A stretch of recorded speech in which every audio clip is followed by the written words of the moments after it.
제86화 호구에서 벗어나다. 제1장 방 안에 창칼이 숲처럼 빽빽한 모습을 보고 얼굴이 창백해진 유비에게 우두머리 시녀가 말했다. 귀인께선 놀라지 마십시오. 부인께선 어릴 적부터 병정놀이를 좋아하시어 평소에도 시녀들에게 칼싸움을 시키고 구경하는 것을 즐거워하시기 때문에 방이 이러합니다. 유비가 말했다. 부인이 보고 즐길 일은 아니지요. 나는 보기만 해도 오싹하니 잠시 치우라고 하시오. 이에 우두머리 시녀가 손상향에게 아뢰었다. 방 안에 진열되어 있는 무기 때문에 서방님께서 불안해하시니 지금 치워야겠어요. 그러자 손상향이 생긋 웃으며 말했다. 반평생을 싸움터에서 보내신 분이 아직도 무기가 두려우신가 보네. 그러더니 무기를 모두 치우라는 명을 내리고 시녀들에게 허리에 찬 칼도 풀어놓고 시중을 들게 했다. 용모가 단정한 그녀는 생각이 민첩하고 성격이 강인한 편이었다. 이날 유비는 손상향과 첫날 밤을 보냈다. 나이 차는 커도 두 사람이 나눈 정은 즐겁고 흡족했다. 다음날 유비는 시녀들에게 금과 비단을 나누어 주고 마음을 샀으며 손건에게는 먼저 형주로 돌아가 기쁜 소식을 전하도록 했다. 이로부터 유비는 날마다 술을 마시며 젊고 예쁜 아내와 신혼의 달콤한 시간을 보냈다.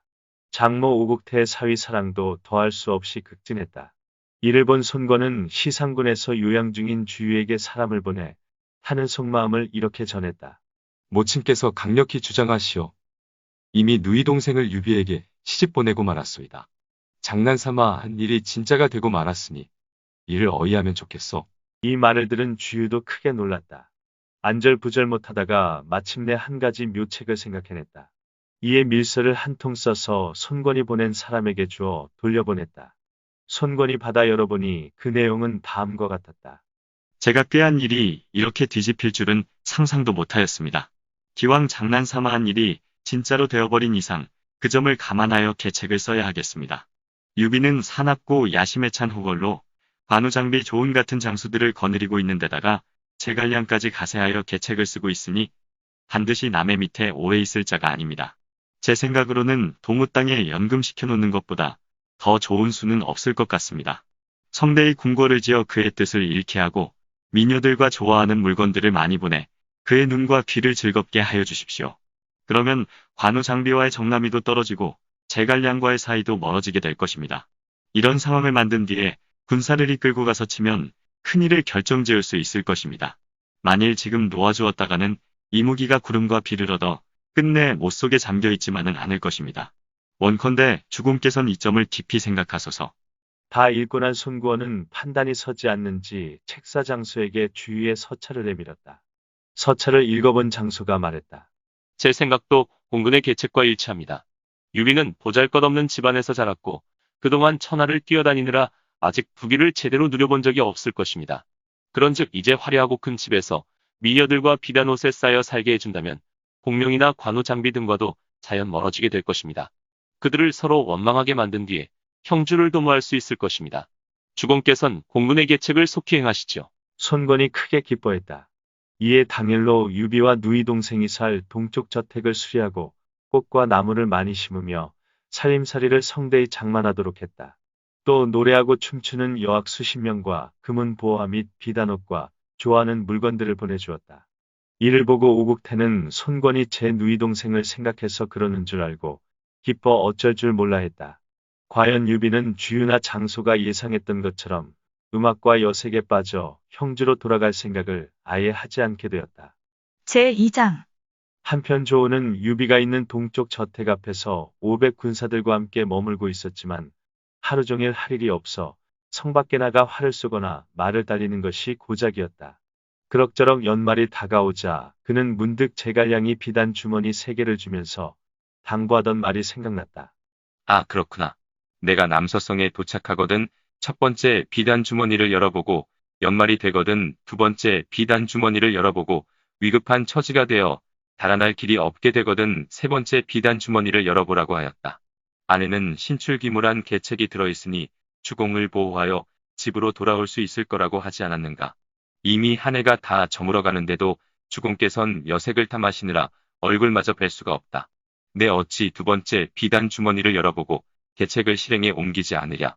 이렇게 생각한 그는 품에서 두 번째 비단 주머니를 꺼내 열어보았다. 아하, 이런 계책이었구나. 그렇게 중얼거린 그는 동쪽 저택으로 들어가서 유비를 뵙게 해달라고 청했다. 안으로 들어간 시녀가 유비에게 전했다. 조자룡이 급한 일로 귀인께 아를 말씀이 있다 합니다. 그러나 유비는 심드렁한 표정으로 조언을 마지못해 불러들인 뒤에 물었다. 그래 자룡은 무슨 일로 나를 보자 하였는가? 조언은 거짓으로 크게 놀란 표정을 지으며 말했다. 주공께선 화려한 집에 깊이 들어앉으시어 형주로 돌아갈 생각은 하지 않으십니까? 대체 무슨 일이 있기에 그리 놀란 표정을 짓느냐? 오늘 아침 공명이 사람을 보내왔는데 조조가 적벽대전에 원한을 갚겠다며 정예병 50만을 일으켜 형주로 쳐들어오고 있다 합니다. 형세가 매우 위급하니 주공께서 곧 돌아오셔야 한다는 전갈입니다. 뭐라고? 조조가? 예, 네 그럼 안 사람과 의논해보겠네. 안 되십니다. 부인과 의논하셨다가는 반드시 주고 물러와 주지 않으실 것입니다. 차라리 아무 말 마시고 오늘 밤 길을 떠나시는 게 좋겠습니다. 늦으면 일을 그르치십니다. 너는 잠시 물러가 있거라. 내게도 생각이 있으니. 하오나 시간을 다투는 일이니 속히 떠나셔야 합니다. 조언은 그렇게 몇 번 더 재촉한 뒤 밖으로 나왔다. 안으로 들어간 유비는 손부인을 보자 가타부타 말없이 눈물부터 흘렸다. 걸핏하면 눈물이다. 깜짝 놀란 손부인이 물었다. 서방님께선 무슨 일로 그리 괴로워하시는지요? 유비가 말했다. 이 한몸 이리저리 타향을 떠도느라 살아계실 때도 어버이를 모시지 못하였고 돌아가신 후에도 조상에 대한 제사마저 드리지 못하였으니 나는 정말 불효막심한 자요. 그런데 이제 또 설날이 다가오니 울적한 마음이 그치지 않는구려. 서방님은 저를 속이려 들지 마세요. 이미 들어서 알고 있으니까요. 방금 조자룡이 형주가 위급하다는 말을 전하니 돌아가시고 싶은 생각에 이런 핑계를 대시는 것 아니에요. 손부인이 정색을 하고 따지자 유비가 무릎을 꿇고 말했다. 이미 알고 계시니 내 어찌 부인을 속이겠소. 가고 싶다는 것은 아니나 형주를 잃는다면 세상 사람들의 비웃음을 살 것이고 그렇다고 가자니 부인과 헤어져야 하기 때문에 이렇게 괴로워하고 있는 것이오. 손부인이 말했다. 그 무슨 당치 않은 말씀이세요. 저는 이미 서방님을 섬기게 되었으니 서방님이 어디로 가시든 마땅히 따라가야죠. 설사 부인의 마음이 그러하다 하여도 국태님과 오후께서 어찌 부인이 가는 것을 허락해 주시겠소. 부인이 나를 가엾게 여긴다면 잠시 떨어져 지낼 수밖에 없겠지요. 말을 마치고 유비는 또 비오듯 눈물을 흘렸다. 그러자 손부인이 달래며 말했다. 서방님, 너무 상심하지 마세요. 제가 어머님께 간곡히 구하여 함께 갈 수 있는 길을 만들어 볼 테니까요. 설사 국태님께서 허락하신다 하여도 오후는 반드시 못 가게 막을 것이오. 한동안 생각에 잠겨있던 손부인이 다시 입을 열었다.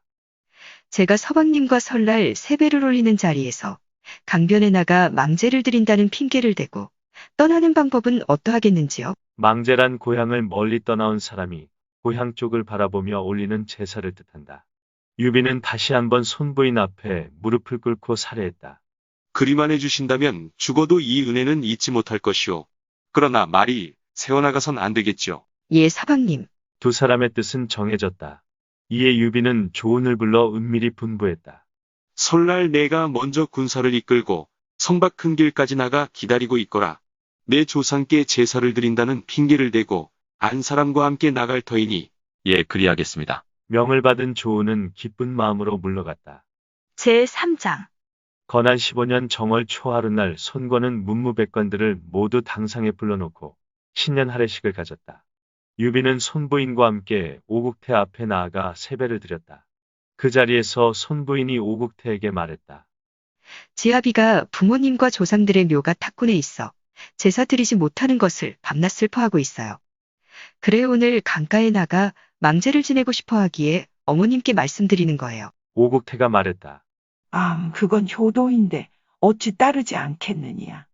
너는 비록 시부모를 모르지만 내 남편과 함께 가서 제사를 드리고 며느리 된 도리를 다해야 하느니라. 손권의 눈을 속이고 오국태의 승낙을 얻어낸 손부인은 유비와 함께 감사의 절을 올린 다음 그 자리를 물러나왔다. 그리고는 휴대하기 간편한 옷가지와 귀중품만 챙겨 수레에 올랐다. 말에 오른 유비는 종자 몇 명만 데리고 성을 나갔다. 큰 길에선 이미 조은이 그를 기다리고 있었다. 유비는 손부인과 함께 앞뒤로 에워싼 수행군사 500명의 호위를 받으며 남서를 벗어나 길을 서둘렀다. 이날 손구원은 크게 취했다. 가까이 모시던 신하들의 부축을 받으며 그가 안채로 사라지자 문무 관리들도 모두 흩어졌다. 여러 관리들이 유비 부부가 달아났다는 소식을 들은 것은 날이 저문 뒤였다.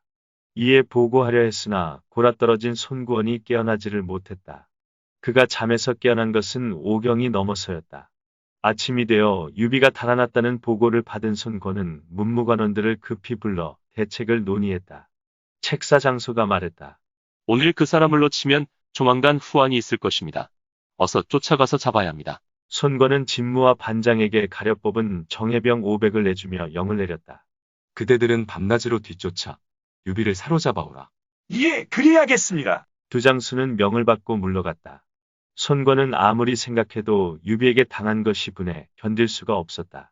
그래서 책상 위에 놓여있던 옥벼루를 집어던져 박살을 내고 말았다. 이를 보고 있던 정보가 말했다. 주공께선 치솟는 분노를 진정하십시오. 제 생각에 진무와 반장은 아무래도 유비를 잡아오지 못할 것입니다. 손권이 역정을 했다. 어찌 감히 내 명을 어길 수 있단 말이오. 그건 그렇습니다. 하지만 군주께선 어려서부터 무예를 좋아하셨고 성품이 엄하고 굳세시어 장수들이 모두 두려워하였습니다. 그런 분이 유비를 따라가셨다면 반드시 마음이 맞아 가셨을 터이니 추격장수가 어찌 손쓸 수 있겠습니까? 정보가 언급한 군주란 호칭은 군공주의 줄임말로 여기서는 손부인을 가리킨다. 정보의 말을 듣고 크게 노한 손권은 장음과 주태 두 장수를 불러들였다. 그리고 차고 있던 칼을 풀어주며 명했다. 너희 두 사람은 이 칼을 갖고 가서 내 누이 동생과 유비의 머리를 가져오너라. 명을 어기면 당장 목을 베겠다. 곧 장음과 주태는 군사 1천을 이끌고 뒤쫓기 시작했다. 제4장 한편 앞서 달아난 유비 일행은 달리는 말에 채찍을 가하며 길을 재촉하고 있었다. 밤이 되자 길에서 2경쯤 휴식을 취한 다음 다시 길을 떠났다. 어느새 시상군 경계 가까이로 다가가고 있는데 뒤를 보니 흙먼지가 크게 피어오르고 있었다. 그때 병사 하나가 아래요! 하고 달려와서 보고했다. 추격병이 쫓아오고 있습니다. 이에 놀란 유비가 조은에게 물었다. 추격병이 쫓아오는 모양인데 어찌하면 좋겠는가? 주공께선 먼저 가십시오. 제가 뒤를 막겠습니다. 조은의 말에 유비는 말을 급히 채찍질하며 언덕 기슭을 돌아갔다. 그러자 이번에는 앞쪽에서 한 무리의 군사가 길을 막았다. 앞장선 두 사람의 대장이 언성을 높였다. 유비는 어서 말에서 내려 오라를 받으라. 우리는 주도독의 영을 받들고 이곳에서 기다린 지 오래다. 원래 주유는 유비가 달아날 것을 염려하여 서성과 정봉에게 군사 3천을 주어 그곳 길목에 군영을 세우고 항시 높은 곳에 올라가 망을 보라는 영을 내렸었다. 유비가 육로를 택할 경우 반드시 이 길을 지나갈 것으로 예상했기 때문이다. 그러다가 유비 일행이 도착한 것을 언덕 위에서 목격하게 된 서성과 정봉은 각기 무기를 챙겨들고 길을 가로막았던 것이다. 깜짝 놀란 유비는 고삐를 당겨 말을 세우고 조은을 돌아보며 물었다. 앞에서 길을 막는 군사와 뒤에서 추격해온 군사로 앞뒤가 가로막혔으니 이를 어찌하면 좋겠느냐? 그러자 조은은 조금도 동요하지 않고 대답했다. 주공께선 당황하지 마십시오. 형주를 떠나올 때 군사께서 묘책이 든 비단 주머니를 3개 주셨습니다. 이미 2개는 열어보았고 그 계책이 모두 들어맞았습니다. 위급하고 어려울 때 열어보라고 한 3번째 주머니가 아직 남아있는데 지금이 바로 위급한 때이니 열어보겠습니다. 그리고 곧바로 비단 주머니를 열어 유비에게 바쳤다. 거기 적혀있는 계책은 손부인의 마음을 흔들어 적의 추격을 막을 시간을 벌라는 것이었다. 이에 유비는 손부인이 타고 있는 수레 앞으로 가더니 갑자기 구슬 같은 눈물을 흘리기 시작했다. 눈물이야말로 그가 필요할 때마다 꺼내는 전가의 보도였다. 내 가슴 깊이 묻어두려던 말이 있는데 일이 이렇게 되었으니 모두 사실대로 밝힐 수밖에 없게 되었구려. 유비의 말에 손부인이 대꾸했다. 하실 말씀이 있거든 사실대로 말씀해 주세요. 지난날 오후가 주유와 짜고 부인을 내게 시집 보내기로 한 것은 실은 부인을 위한 계책이 아니라 나를 잡아가두고 형주를 빼앗으려는 계책이었소. 형주를 빼앗으면 반드시 나를 잡아 죽이려는 것이었지요. 부인을 좋은 미끼로 삼아 나를 낚은 것이오. 그럼에도 내가 죽음을 두려워 아니하고 왔던 것은 부인이 남정네 같은 넓은 도량으로 나를 가엾게 여겨주리라 믿었기 때문이요. 지난번 오후가 나를 해치려 한다는 말을 듣고 일부러 형주가 어려움에 처하였다는 핑계를 대고 돌아가려 할 때 다행히 부인이 나를 버리지 아니하여 여기까지 함께 오게 되었소. 지금 오후는 군사를 보내 우리 뒤를 쫓고 있고 또 주유도 군사를 보내 앞길을 막고 있소. 부인이 아니고서는 이 위기를 해결할 도리가 없소이다. 만일 부인이 들어주시지 않는다면 차라리 수레 앞에서 목숨을 끊어 부인의 은덕이나 갚게 해주시구려. 눈물 어린 호소의 마음이 크게 흔들린 손부인이 말했다. 오라버니가 이미 저를 친형제로 여기지 않는데 무슨 낯으로 그를 다시 보겠어요? 오늘의 위기는 마땅히 제가 나서서 풀어야죠. 그러더니 종자들을 꾸짖어 수레를 밀고 앞으로 나아가게 했다. 그리고 발을 걷어 올린 뒤 서성과 정봉을 바라보며 호통쳤다. 너희 두 사람은 모반이라도 할 셈이냐? 황급히 말에서 내린 서성과 정봉 두 장수는 무기를 버리고 수레 앞으로 다가오더니 인사를 올렸다. 어찌 감히 모반을 하겠습니까? 주도독의 명을 받들어 이곳에 주둔하면서 유비가 오기만을 기다리고 있었습니다. 손부인은 크게 노했다. 그렇다면 주유가 역적인 게로구나. 우리 동호는 일찍이 너희를 저버린 적이 없다. 유비는 한나라의 황숙이시고 내 남편이시다. 내 이미 어머님과 오라버님께 말씀드리고 형주로 돌아가는 길인데 지금 너희들이 상기쓰게 주둔하여 길을 막으니 이는 우리 부부의 재물을 약탈하자는 것이냐? 서성과 정봉은 쩔쩔매다가 겨우 입을 열었다. 어찌 감히 그런 짓을 하겠습니까? 부인께선 부디 노여움을 거두십시오. 이는 저희들의 계획이 아니라 바로 주도독의 명령입니다. 그러자 손부인은 한층 준엄하게 꾸짖었다. 너희들은 주유만 무섭고 나는 무섭지 않다는 것이냐? 주유가 너희들을 죽일 수 있다면 난들 어찌 주유를 죽일 수 없겠느냐? 손부인은 한바탕 주유에게 욕설을 퍼부은 뒤 종자들에게 호통쳤다. 수레를 밀지 않고 뭐 하느냐? 이에 앞으로 나아가는 손부인의 수레를 보면서 서성과 정봉은 생각했다. 우리는 아랫사람인데 어찌 감히 부인을 거스를 수 있겠는가? 게다가 손부인의 수레 옆에서 잔뜩 노기를 띠고 있는 조은의 모습을 보니 두려운 마음도 잃었다. 그래서 두 장수는 어쩔 수 없이 병사들을 꾸짖어 길을 터주고 손부인 일행이 지나가도록 하는 수밖에 없었다. 그러고 나서 손부인 일행이 아지고 육리도 못 갔을 때 뒤쪽에서 손권이 파견한 진무와 반장이 도착했다. 서성과 정봉은 손부인 일행을 놓아보낸 일을 자세히 들려주었다. 그러자 진무와 반장이 펄쩍 뛰었다. 당신들은 잘못 놓아주었구려. 에이, 우리 두 사람은 오후의 뜻을 받들어 그들을 잡기 위해 일부러 쫓아왔소이다. 어서 잡으러 갑시다. 이에 4명의 장수는 군사를 합쳐 급히 유비 일행을 뒤쫓기 시작했다. 제5장 한편 위기를 벗어난 유비는 일행과 함께 열심히 달아나고 있었다. 그러나 아무래도 손부인의 수레와 보병들의 행군 속도가 느린 탓에 얼마 안 가 정예병 중심의 동호군에게 따라잡히고 말았다. 갑자기 배후에서 큰 함성이 일어나자 유비는 손부인의 수레로 다가가 다시 한번 도움을 청했다. 또다시 추격병이 따라오고 있으니 어찌하면 좋겠소. 손부인이 말했다. 서방님은 먼저 가세요. 저와 자룡이 뒤를 맡을 테니까요. 이에 유비는 군사 300을 이끌고 먼저 강기슬구로 향했다. 조우는 수레 옆에 말을 세우고 군사들을 벌려 세운 뒤 추격 장수들이 오기를 기다렸다. 이윽고 당도한 네 장수는 수레에 주렴을 걷어 올린 채 앞을 노려보는 손부인을 보자 말에서 황급히 내려 두 손을 맞잡고 굴레를 펴할 수밖에 없었다. 손부인이 먼저 입을 열었다. 진무와 반장은 무슨 일로 예까지 왔느냐? 주공의 명을 받들어 부인과 유비를 모셔가려고 왔습니다. 손부인이 정색을 하며 꾸짖었다. 이 못된 놈들 같으니라고. 내 놈들은 우리 남매가 화목하지 못하도록 이간질을 할 셈이냐. 나는 이미 결혼하였고 오늘 남편 따라 시집으로 가는 길이지 누구와 눈이 맞아 달아나는 것이 아니다. 나는 우리 부부더러 형주로 돌아가라 하신 어머님의 뜻을 받들고 있느니라. 그러니 설사 우리 오라버니가 오신다 하여도 반드시 예의범절에 따라 행동하셨을 터인데 너희 두 놈은 군대를 몰고 와서 으스대는 꼴이 우리를 죽이겠다는 것이냐. 꾸지람을 받은 네 사람은 각자 생각했다. 저들은 1만 년이 지나도 변함없는 남매지간이다. 게다가 국태님께서 결정하신 일이라면 효성이 지극한 오후께서 어머님 말씀을 어찌 거역할 수 있겠는가. 내일이라도 화를 내며 안면을 바꾸시면 우리만 죽일 놈이 될 터인데 차제에 선심이나 쓰는 게 낫겠다. 게다가 군중 속에 유비의 모습도 보이지 않았다. 다만 조은이 눈을 부릅뜨고 눈썹을 치켜 세운 채 당장이라도 달려들 태세인지라 이들 내장수는 연신 예하면서 물러났다. 무엇들 하느냐? 어서 수레를 끌지 않고 손부인이 호통치자 수레와 일행은 다시 전진하기 시작했다. 그들이 떠나는 모습을 멍하니 바라보던 서성이 말했다. 우리 네 사람이 주도독을 함께 찾아뵙고 사실을 말씀드립시다. 그러나 내장수 중 둘은 주도독이 보낸 사람이고 둘은 손권이 보낸 사람이었다. 이에 갈래가 다른 네 사람의 생각이 각기 달라 선뜻 결정을 보지 못하고 있었다. 그 사이 한 무리의 군사가 회오리 바람처럼 달려왔다. 바라보니 바로 장음과 주태였다. 두 장수가 물었다. 그대들은 유비를 못 보았소? 내 장수가 입을 모아 대답했다.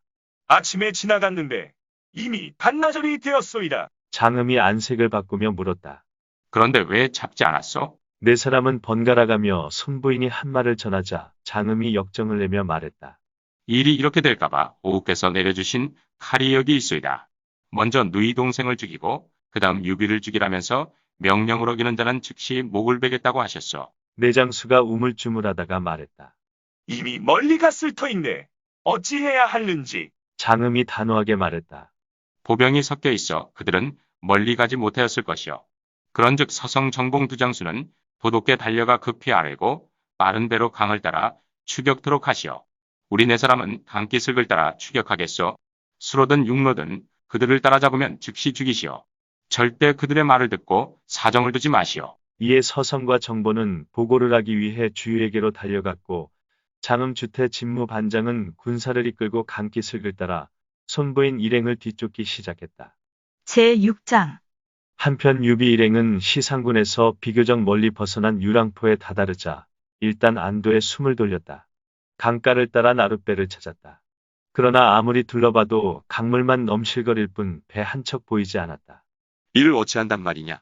그렇게 중얼거린 유비가 고개를 숙인 채 궁리에 잠기자 옆에 있던 조은이 말했다. 주공께선 호랑이 아가리를 벗어나 이제 우리 경계 가까이에 오셨습니다. 제 생각에 군사께서 반드시 준비해둔 것이 있을 터인데 무슨 걱정을 하십니까? 이 말을 들은 유비는 갑자기 동호에서 호화롭게 지내던 일들이 생각나 자기도 모르게 주르륵 눈물을 흘렸다. 이 일을 두고 당나라 시인 여우는 다음과 같이 읊었다. 이물 가서 오촉이 혼인을 하였더라. 신부는 신방으로 걸어 들어갔건만 니알리오 천하를 경시하는 여인이 유비의 3분 천하 마음까지 바꿀 줄. 유비가 조은에게 앞쪽으로 가서 배를 찾아보라고 일렀다. 그때 갑자기 보고가 들어왔다. 뒤쪽에 흙먼지가 하늘을 찌를 듯이 피어오르고 있습니다. 이에 유비가 높은 곳에 올라가 보니 정말 군마가 땅을 뒤덮으며 새카맣게 몰려오고 있었다. 이 모습을 본 유비는 탄식했다. 날마다 달려오느라 사람도 말도 모두 지쳐 있는데 추격병이 또다시 몰려오니 이젠 죽을 수밖에 없는가. 함성은 점점 더 가까워지고 있었다. 더할 수 없이 절망적인 순간에 어디선가 갑자기 빠른 돛단배 20여 척이 일자 형태로 강기슭에 나타났다. 조은이 유비를 보며 말했다. 저것 보십시오. 하늘이 도와 배들이 나타났습니다. 어서 배를 타고 강을 건넌 뒤에 방언을 다시 강구하시죠. 이에 유비는 손부인과 함께 즉시 배로 뛰어올랐다. 조은도 군사 500을 이끌고 배에 올랐다. 유비가 오른 배의 선창에서 윤건의 도복 차림을 한 제갈량이 큰 소리로 웃으며 나왔다. 하하하하. 주공을 배우니 기쁘군요. 이곳에 마중 나온 지 한참 되었습니다. 배 안의 승객으로 위장한 사람들은 모두 형주의 수군들이었다. 그들을 알아본 유비는 기쁨을 이기지 못했다. 잠시 후 4명의 장수가 강변까지 쫓아왔다. 제갈량은 거리가 벌어지기 시작하는 강변에 그들을 손가락으로 가리키며 껄껄 웃었다. 하하하하. 나는 이미 오래전부터 일이 될 줄 계산하고 있었느니라. 그러니 너희들은 돌아가서 주유에게 다시는 미인계 같은 수단은 쓰지 말라고 전하거라. 강가에서 어지러이 화살을 쏘아댔으나 배들은 이미 멀어진 뒤였다. 장음 등 4장수는 달아나는 배들을 그저 우두커니 바라볼 뿐이었다. 유비와 제갈량이 강을 거슬러 가고 있을 때 갑자기 강에서 큰 함성이 일었다. 고개를 돌려보니 수많은 싸움배가 쫓아오고 있었다. 숫자 깃발 밑에는 주유가 싸움에 이골이 난 수군을 몸소 이끌고 있었다. 그 왼쪽으론 황계가 달려오고 오른쪽으론 한당이 몰려오는데 그 기세는 달리는 말 같고 빠르기는 유성 같았다. 점점 거리가 좁혀오자 제갈량이 영을 내렸다. 배를 북쪽 강기슭에 대라. 이윽고 배들이 강기슭에 닿자 모두 배를 버리고 기슭으로 올라가 달아났다. 이어 수레와 말들도 출발했다. 주유 일행 역시 강변에 도착하자 모두 기슭으로 올라가 유비 일행을 추격했다. 수군은 계급이 높든 낮든 모두 발로 뛰어야 했다. 배에 싣고 온 말이 몇 마리 안 되었기 때문에 장수 몇 명만 말을 타고 갔다. 주유가 앞장섰고 황계한당 서성정봉이 그 뒤를 따랐다. 한참 달리던 주유가 주변을 두리번거리며 물었다. 이곳이 어디냐? 한 병사가 대답했다. 바로 저 앞이 황주 입구입니다. 바라보니 유비의 군마는 멀리 달아나진 못하고 있었다. 전력을 다해 쫓으라. 그렇게 재촉하며 주유가 한창 추격하고 있을 때였다. 갑자기 쿵 하고 북소리가 울리더니 산골짜기에서 한 무리의 무사들이 쏟아져 나왔다. 앞장선 대장은 다름 아닌 관우였다. 쏘스라치게 놀란 주유는 급히 말머리를 돌려 달아나기 시작했다. 계속 거라. 관우가 뒤쫓자 주유는 황급히 말을 몰았다. 한참 달아나고 있을 때 왼쪽에서 황충 오른쪽에서는 위연의 군사가 쏟아져 나왔다. 대열이 무너지면서 동호군은 크게 패했다. 주유가 허둥지둥 배를 타고 달아나자 강기슭에 있던 유비의 군사들이 일제히 큰 소리로 놀려댔다. 주유의 묘책이더니 천하안정은커녕 부인도 내주고 군사마저 잃었구나. 적군의 야유에 주유는 격노했다. 다시 강기슭에 올라가 죽기로 싸워야겠다. 주유가 배에서 다시 내리려 하자 옆에 있던 황계와 한당이 그를 붙들었다. 우라가 치민 주유는 속으로 생각했다. 내 계책이 이루어지지 못하였으니 무슨 면목으로 돌아가 오후를 뵙겠는가. 그러더니 갑자기 악 하는 외마디 소리를 지르며 배 위에 쓰러졌다. 아물어 가던 상처가 다시 터진 것이었다. 여러 장수들이 도왔으나 주유는 이미 정신을 잃은 상태였다. 읽어주는 고품격 삼국지는 다음 화도 계속됩니다. 이번 이야기를 재미있게 읽으셨다면 좋아요와 구독을 눌러주세요. 그리고 작품을 해설하는 프롤로그도 꼭 읽어주세요.